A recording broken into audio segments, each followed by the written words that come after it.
recibimos de nuevo las páginas del diario americano de Carla de Aguilar Amat. Hola, Carla. Hola Raquel, ¿qué tal? Muy bien, hoy con una pregunta fundamental. ¿Qué nos hace humanos? Sí, ¿qué nos hace humanos? Vamos a hablar de un documental Human. De hecho, antes de empezar, por eso quería comentar un atentado que hubo ayer en California. Bueno, un tiroteo. Todavía Sangre. no se saben muchos detalles, pero aquí cerca de Los Ángeles, en San Bernardino, hubo un tiroteo, lo llaman aquí mass shooting, y todavía no se sabe muchas cosas, pero hay 14 muertos y 17 heridos. No sé si os había llegado esta noticia. Sí, además se supone que puede ser un atentado yihadista, o sea que sobre eso hablamos en el informativo de hoy en Radio Sefarad.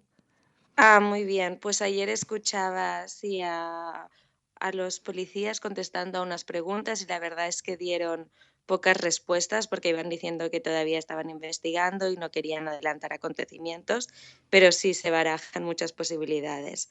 Y también estaba Obama comentando que este problema del mass shooting, ¿no? De tiroteos masivos, es muy típico de los Estados Unidos y que no ocurre tanto en otros países. Así que es bastante preocupante. Claro, y tiene que ver con el control de armas y ese tipo de cosas, ¿no? Mm, Ujú. sí, sí, Cosas y temas inhumanos para un programa en el exacto. que nos referimos a un documental muy interesante que se llama Human. Sí, es un documental, de hecho, francés, porque el director Jan, Jan Arthus Bertrand es francés. Lo que pasa es que ha llegado a los Estados Unidos y han llegado partes de él, porque dura 3 horas el documental entero. Y yo he tenido la oportunidad de ir a una mesa redonda en la Alliance Française de Pasadena, que es pues tipo el Instituto Francés o el Instituto Cervantes, ¿no? Hacen muchos eventos que tienen que ver con la cultura francesa o, no sé, hacen cursos de francés, hay una biblioteca, Sí, pero sí, vaya, organizaron esta mesa. sí, seguro que muchos de nuestros oyentes se educaron en las aulas de este instituto, sobre todo los que proceden del norte de Marruecos. Ujú, sí, sí. Pues bueno, aquí en Pasadena tenemos una y organizan eventos muy interesantes. Y pues había esta mesa redonda donde mostraban algunas partes del documental. Primero presentaron al director, que de hecho el director ya ha hecho algunos otros documentales y también ha escrito otros libros, pero básicamente es un fotógrafo y un fotógrafo aéreo. Entonces había estado viajando, fotografiando el mundo y así es como le vino la idea de hacer este documental donde también hay muchas imágenes pues aéreas, muchas imágenes de paisajes, pero también entrevistas, ¿no? Entrevistas a personas que por primera vez cuentan su historia, personas anónimas y también entrevistas a personas famosas. Por ejemplo, hay personas famosas tipo Cameron Díaz, que habla de la fama, o Ban Ki-moon, que habla de su familia. O sea, hay de todo, una mezcla. Dice que ha entrevistado a más de 2.000 personas y ha estado en más de 65 países. Entonces mezcla historias muy potentes de muchos temas diferentes, donde aborda la pobreza, la guerra, la emigración, el amor, el odio, la venganza, muchos temas. Y de hecho, pues esto se puede ver por partes. Tiene una página web también y un canal de YouTube. Las entrevistas son en versión original, pero están subtituladas y hay un canal de YouTube en español, entonces se puede ver con subtítulos en español. O también puedes ir al canal de YouTube en francés o lo que quieras. Y pues hay, sí, historias muy potentes. Y de hecho yo quería hablar de 4 historias, 2 que tienen que ver con el Holocausto y 2 que tienen que ver con el conflicto entre Israel y Palestina. Muy bien, perfectos para Radio Sefarat. Has elegido muy Sí. bien. Aunque realmente hay de todo y también en el mismo tráiler de Human, ah, le ha interesado mucho los Castellers, estas torres Ujú. humanas catalanas, y sale en el mismo tráiler como uno de los paisajes humanos que muestra. Pero sí, sí, vamos a hablar de estas 4 historias. Entonces empezamos con las historias del Holocausto, que realmente no sé cuánto tiempo los ha entrevistado, pero la entrevista que se puede ver actualmente en YouTube, son entrevistas de 3, 4 minutos, 5 minutos, y a veces hay más detalles y otras veces menos detalles, ¿no? Entonces, la primera historia que os quería comentar es de una señora que habla en hebreo, explica su historia, que estuvo en el gueto. No dice en qué gueto, dice que estaba en el gueto con su madre y su madre le pidió a un soldado, ella era un bebé en ese momento, entonces le rogó a un soldado que se llevara a su bebé, que se llevara a su bebé. Y el soldado lo hizo y se llevó al bebé dentro del abrigo y lo llevó hasta su familia y criaron a este bebé, a esta señora, como si fuera su hija hasta el final de la guerra. Menuda historia. Una familia católica alemana. Mm. Entonces allí se comentaba pues hasta qué punto los nazis, todos son nazis, o bueno, en el documental no, ¿eh? En el documental no hay comentarios, cada uno hace su propia reflexión, pero digo en la mesa redonda a la Ujú, que yo fui, sí. pues había visiones de todo, hasta qué punto un nazi es un nazi, y también había otra gente que decía, bueno, ha salvado a este bebé, pero ha matado a tantos otros. La segunda historia sobre la Shoah. Sí, la segunda historia sobre la Shoah es de una señora francesa que nace justamente en 1933, o sea, en el año que Hitler llega al poder. Entonces fue al campo de Bergen-Belsen, ella y su madre estaban en el campo y habían preparado pues esta pequeña maletita con lo mínimo que te puedes llevar y su madre había llevado 2 barras de chocolate. Entonces le decía a su hija, yo guardo estas barras de chocolate para el día que estés tan hecha polvo que ya no puedas más. Y cada día le preguntaba, ¿cómo estás? ¿Cómo estás? Y ella decía, no, todavía puedo, todavía puedo. Entonces llegó el día en que estaban en el barracón y había una mujer embarazada que iba a dar a luz. De hecho, no se habían dado cuenta de que la mujer estaba embarazada porque estaba tan delgada. Y la madre le preguntó a Francine, que se llama esta señora, ¿qué me darías permiso para darle la barra de chocolate a esta mujer embarazada? Porque ella quizás no sobreviva y quizás esto le puede ayudar. Entonces ella dijo, sí, sí, sí, dásela. Total, se la dieron y después pues ella sobrevivió a la guerra y su propia hija, la propia hija de Francine, le preguntaba cómo habría sido después de la guerra si hubierais tenido psicólogos y psiquiatras que os hubieran ayudado. Y ella le dijo, pues no lo sé, pero es un tema muy interesante, voy a organizar una conferencia. Entonces organizó una conferencia en la que fue mucha gente y vino una psiquiatra de Marsella a hacer su ponencia y entonces dijo, yo antes de la charla querría devolverle una cosa a Francine. Y ella se quedó totalmente en shock porque Ujú, no sabía quién era sí. y le dio una barra de chocolate y Wow. le dijo, yo soy el bebé. ¡Hala! ¡Qué historia, Carla! Por Dios. Sí, son historias súper potentes y realmente nosotros, porque estamos hablando de los temas que nos interesan en Radio Sefarad, pero es que hay historias de todo el mundo Ujú, y de todos los temas. Historias, algunas historias mínimas, o sea, alguien que habla de su abuelo o alguien que habla de no sé qué, pero son todo historias muy potentes. desde luego que sí, merece la Sí. pena ver este documental, aunque solo sea por estas dos historias que nos has contado y nos quieres trasladar otras dos. Sí, además que no hace falta ver las 3 horas, o sea, uno puede entrar en YouTube y seleccionar los vídeos que quiere. Ujú. Incluso puedes poner la palabra que quieras, como Israel o holocausto, no sé qué, puedes buscar por palabras, o África, o lo que te interese. No hace falta ver 3, 4 horas de documental. Bueno, después hay, sí, 2 otras historias que quería hablar donde se, habla del conflicto, porque también es un documental de alguna manera político, ¿no? Porque se muestran las guerras, pero me gusta la manera como lo hace, porque muestra los 2 lados. O sea, de hecho, él, como ya he dicho, no comenta, no juzga, simplemente entrevista a la gente e intenta que sea, pues, lo más real posible, transmitir su testimonio. pero sí que me parece bastante equilibrado porque muestra los 2 lados de la historia. Ujú. Entonces, la primera entrevista que quería comentar, entrevistan a 2 padres.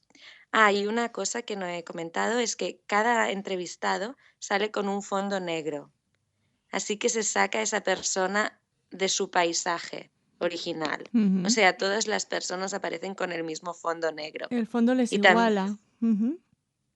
¿Perdón? El fondo les iguala. Sí, les iguala, exacto, les iguala. Y también en el póster en el que están anunciando el documental también hay este fondo negro. Entonces, pues se les saca de su contexto, ¿no? También.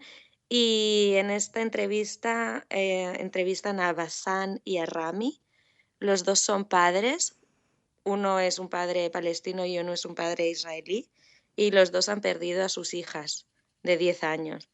Entonces, al padre palestino, a su hija la mató un policía israelí, la disparó, y al padre israelí, a su hija la mató un suicida palestino. Entonces, los dos, pues básicamente el mensaje es que los dos podrían odiar al otro pueblo, ¿no? Porque han perdido a un ser querido. Y en vez de eso, los dos deciden romper el círculo de venganza y más que nada entender al otro. O sea, el padre israelí, por ejemplo, dice, yo mm, ha cambiado mi visión de los lados. Los lados no es Israel y Palestina, los lados son los que están a favor de la paz y los que están a favor de la violencia. Ujú. O el padre palestino, pues también dice, mucha gente me ha dicho cómo tienes el derecho de perdonar en nombre de tu hija. Y él dice, y yo les respondo, ¿y cómo tengo el derecho de odiar en nombre de mi hija?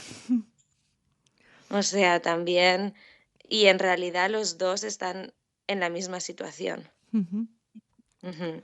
Bueno, y por último, hay una entrevista también a un palestino de Jerusalén, Aziz, pero que según parece ahora vive en Canadá. Y entonces él dice que su hermano murió a manos de soldados israelíes también en Jerusalén.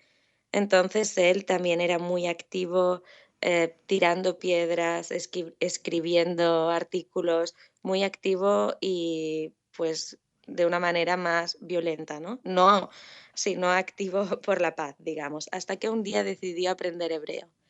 Entonces dice que ya había aprendido hebreo en el colegio porque, como ya comentamos otras veces, pues en los colegios árabes se estudia hebreo y en los colegios israelíes se estudia árabe como lengua extranjera, además del inglés, ¿no? Pero él hasta ese momento no se había interesado hasta que decidió realmente aprender hebreo por su cuenta y se inscribió a un ulpan en Jerusalén. Entonces dice que esa fue la primera vez en la que empezó a conocer a judíos de verdad, porque hasta ese momento solo había conocido a soldados, a colonos y a judíos, pero no a personas, ¿no? Entonces, por la primera vez, por primera vez, estaba sentado en una clase con gente normal. Entonces empezaron a hablar no del conflicto, sino de temas normales, como de música, del café, de cosas normales. Y a partir de entonces, cada vez que había un ataque en Jerusalén Este, sus compañeros de clase le llamaban para ver cómo estaba. O cada vez que había un ataque en Jerusalén Oeste, él llamaba a sus compañeros para ver cómo estaban. Y él también dice que este cambio no pasa en un momento, sino que cada día tienes que decidir. Es una decisión diaria de cada día luchar por la paz y por el cambio y no dejarte llevar por la venganza y por la violencia, sino pues por el diálogo. Y de hecho él después de esto pues empezó a ir a dar charlas también en escuelas israelíes y dice que una vez fue a un colegio en el que había un niño que tenía tanto odio porque habían matado a su tío, un palestino había matado a su tío. Y entonces le dijo, yo lo único que quiero es ir al ejército y matar a palestinos. Y él le dijo, mira, te entiendo completamente, porque yo también he estado en este punto. A mí también me han matado a mi hermano, yo también me he sentido así, yo también quería venganza y pues poco a poco he tomado otro camino y he decidido cuál es mi camino. Entonces dice que después de la charla estuvo 2 horas hablando con este niño y que al final de esta conversación el niño le dijo: "Yo ahora ya no quiero ir al ejército". Madre mía, qué historias, ¿eh?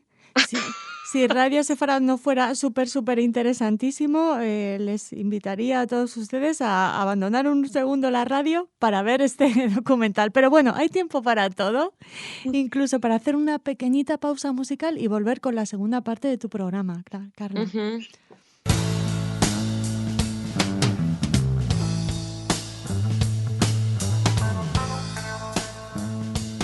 Vamos a comparar o vas a comparar dos museos de los que ya has hablado aquí en Diario Americano de Carla de Aguilar Amat. Sí, exactamente. Como ya hablamos del Museo del Holocausto, donde estoy haciendo este curso de guías voluntarios. Y también hablamos del Museo de la Tolerancia, donde fui a ver una exposición de Ana Frank. Ujú. Entonces, ahora quería hacer una pequeña comparación, porque de hecho en el museo, como un ejercicio dentro del curso de preparación de guías, nos pidieron que fuéramos a visitar el Museo de la Tolerancia. Entonces, de hecho, el Museo de la Tolerancia es bastante grande, tiene muchas secciones, pero tiene una sección dedicada al Holocausto. Y pues básicamente quería hablar de cómo los dos museos tratan el mismo tema pero de una manera tan diferente, ¿no? Y de hecho es que muchas veces cuando hay escuelas que van al Museo del Holocausto, el conductor de autobús les lleva directamente al Museo de la Tolerancia. O también cuando yo le digo a alguien, estoy haciendo este curso en el Museo del Holocausto, me dicen, pero es el Museo de la Tolerancia. No, no lo es.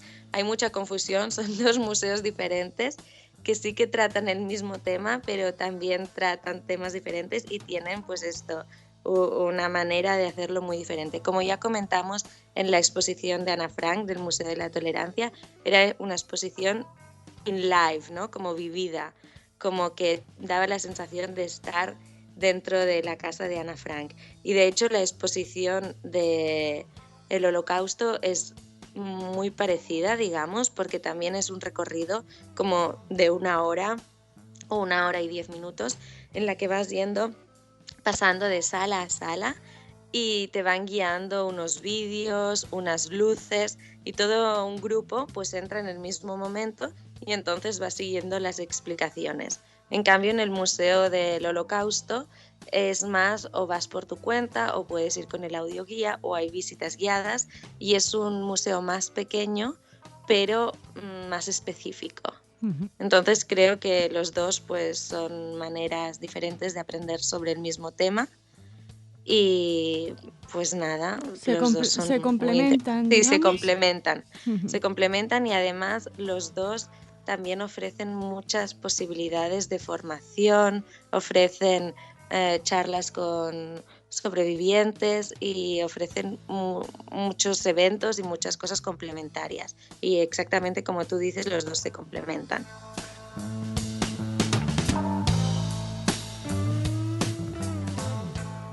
El habitual, el descubrimiento. Hoy qué nos enseñas.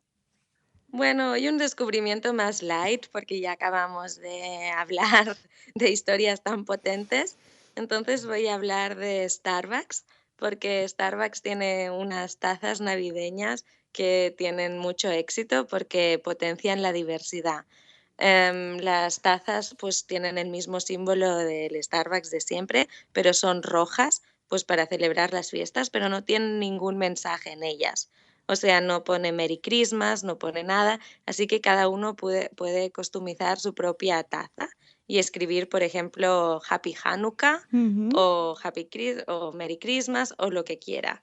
Entonces es una idea que tiene Starbucks que se ve que repite año tras año. Estas tazas también, pues sí, para que todo el mundo pueda celebrar las fiestas de la manera que quiera. Pues nos parece una iniciativa muy buena. Sí.